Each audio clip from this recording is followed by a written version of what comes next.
Isang mapagpalang araw po sa ating lahat. Welcome po sa ating 365 Daily Devotion with Pastor Russell Ocampo. So, ang topic po natin for today is, mahirap nga bang intindihin ang Bible? And meron po itong concept na clarity of Scripture. So, the idea that the Bible is written in such a way that its teaching are able to understood by all who will read it seeking God's help and being willing to follow it. And makikita po natin to sa Romans chapter 15 verse 4. For everything that was written in the past was written to teach us, so that through the endurance taught in the scripture and the encouragement they provide, we might have hope. So, sa Tagalog naman po, sapagkat ang anumang mga bagay na isinulat noong una ay sinulat upang tayo ay matuto, upang sa pamamagitan ng pagtatayaga at sa pagpapasigla ng mga kasulatan ay magkakaroon tayo ng pag-asa.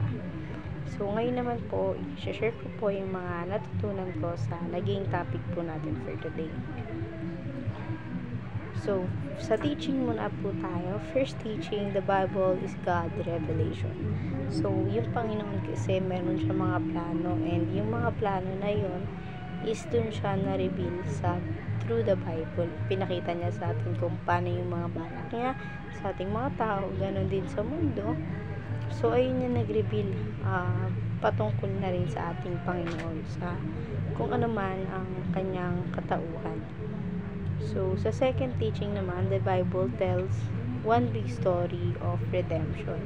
So, yung Bible, isa siyang kwento tungkol sa ating redemption na dapat nating gawin and yung mga dapat nating matutunan.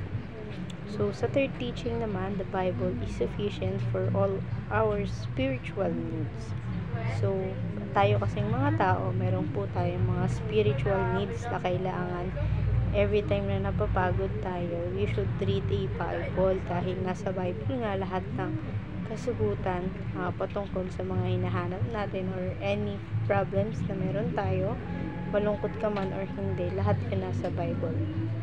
So ngayon naman sa application na po tayo. First application, take full advantage of God's revelation word. So i-take natin ngayon yung mga salita ng Diyos na nasa Biblia or nakasulat sa Biblia is i-advantage natin siya since tayo naman yung mga nakakabasa ng Bible.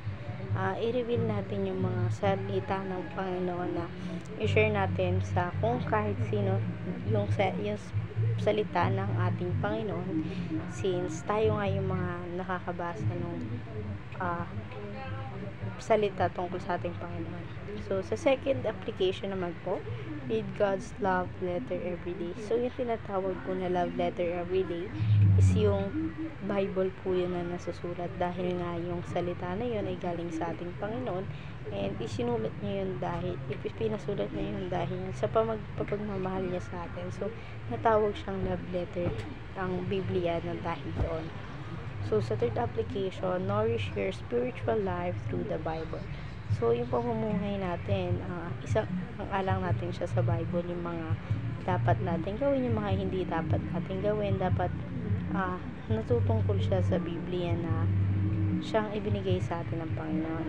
Ngayon naman po, sa discussion na tayo, what does it mean to take full advantage of God's revealed word? So, ayun nga po, for me, yung advantage na sinasabi rito is para ma-share ko sa ibang tao yung mga natutunan ko sa Biblia. So, since may ibang tao kasi na hindi nagbabasa ng Biblia. So, kung tayo magbabasa naman ng Biblia sa pamamagitan natin, pwede natin itong ma-share sa ibang tao. So, ayun lamang po for today's discussion. Thank you for watching.